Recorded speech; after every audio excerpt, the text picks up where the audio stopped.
9 मई के अंदर डॉक्टर फिरदौस साहिबा भी नामजद थी, मुलजिम थी, अंदलीब अब्बास साहिबा थी, मुराद राज साहब थे, आमिर कियानी साहब थे, फैजुल हसन चौहान साहब थे, और भी इसके अलावा बेइंतहा लोग थे। जो प्रेस कॉन्फ्रेंस करते गए उनके मुकदमे खत्म होते गए। क्या वो उन मुकदमात के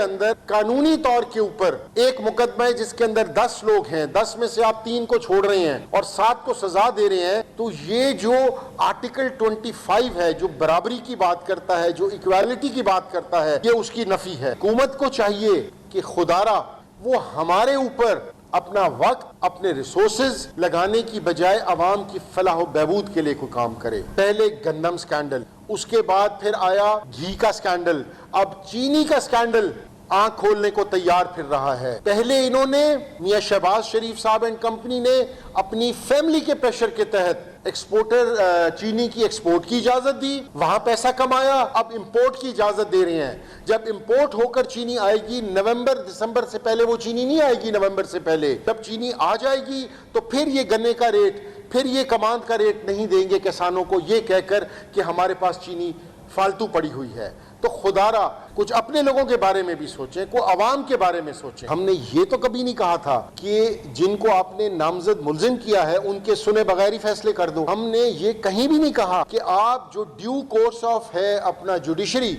उसको साइड पे रख दें और आप फटाफट फैसले कर दें। ये तो सुन ही नहीं रहे, ये तो हमारे वकला की कोई बात ही नहीं सुन रहे।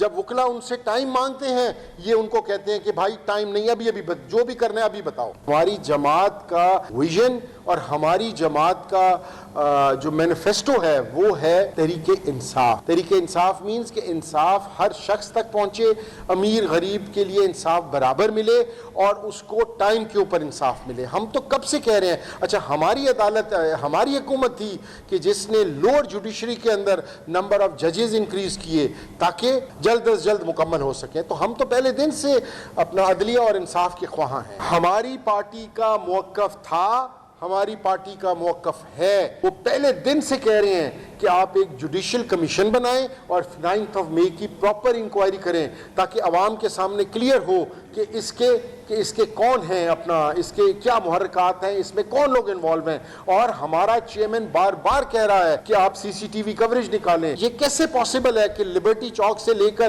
को कमांडर के घर तक कोई CCTV कैमरा ही ना हो? ये पॉसिबल है क्या? हमारी तो जमात का पहले दिन से मौक़िफ़ ये है कि एक जुडिशियल कमीशन बनाया जाए और इसको थॉरली इन्वेस्टिगेट करे।